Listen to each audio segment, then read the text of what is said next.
दोस्तों, आज की हमारी कहानी का शीर्षक है ज़्यादा पाने की चाह ने मरवाया।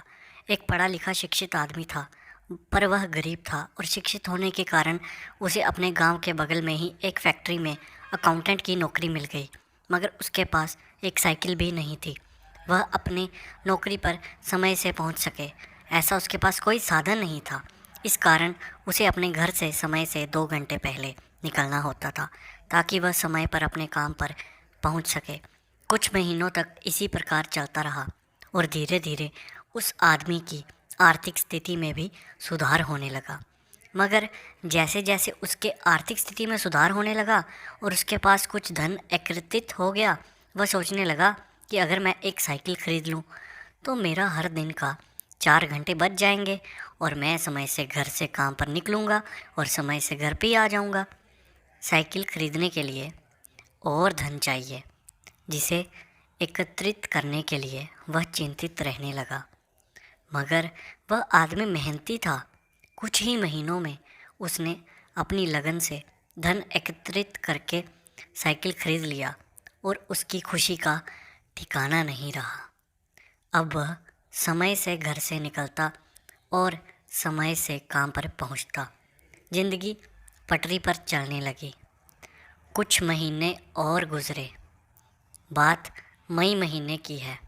वह काम पर जाने के लिए घर से निकला और घर से अभी कुछ दूर पहुंचा होगा कि उसकी साइकिल का टायर पंचर हो गया और उसके आसपास कोई पंचर की दुकान भी नहीं थी।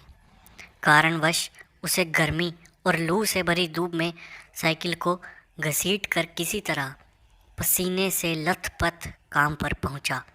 पूरे दिन वह बहुत दुखी था और सोच रहा था, अगर मेरे पास मोटरसाइकिल होती तो मैं झट से काम पर पहुंच जाता और मोटरसाइकिल जल्दी पंचर भी नहीं होती और मुझे पैडल भी नहीं मारना पड़ता। उस दिन के बाद से उसे मोटरसाइकिल का ख्वाब आने लगा। मगर कम धन होने के कारण वह मोटरसाइकिल खरीद नहीं पा रहा था।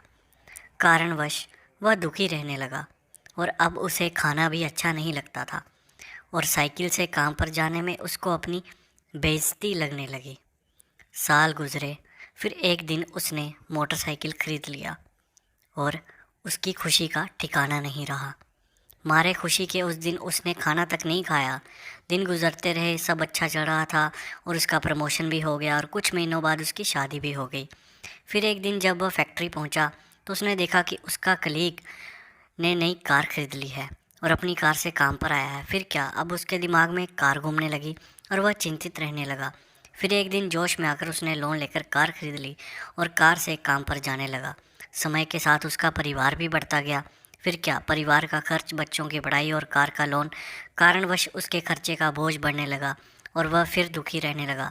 एक ऐसा समय आया कि उसने नौकरी से अपने परिवार का खर्च चलाना मुश्किल होने लगा और अधिक धन कमाने के चक्कर में उसे घर छोड़कर अपने परिवार से दूर शहर में काम करने जाना पड़ा और अपने परिवार से दूर रहने के कारण वह दुखी रहने लगा। तो इस कहानी का सार ये है कि दोस्तों, हमारी ज़िंदगी में खुशियाँ तभी आ सकती हैं जब हम संतुष्ट होंगे। इच्छाओं का अंत नहीं है और इंसान अपनी इच्छाओं को पूरा करने में जो उसके पास है उसका सुख भी नहीं लेता। अतः सुखी जीवन के लिए जो हमारे पास है उसी में खुशियाँ तलाशनी होंगी। दूसरों की नकल करेंगे तो कभी सुखी नहीं रह पाएंगे। दोस्तों, आपको ये कहानी कैसी लगी कमेंट करके ज़रूर बताएं और ऐसी ही नई कहानियाँ सुनने के लिए हमारे चैनल को सब्सक्राइब करें। धन्यवाद।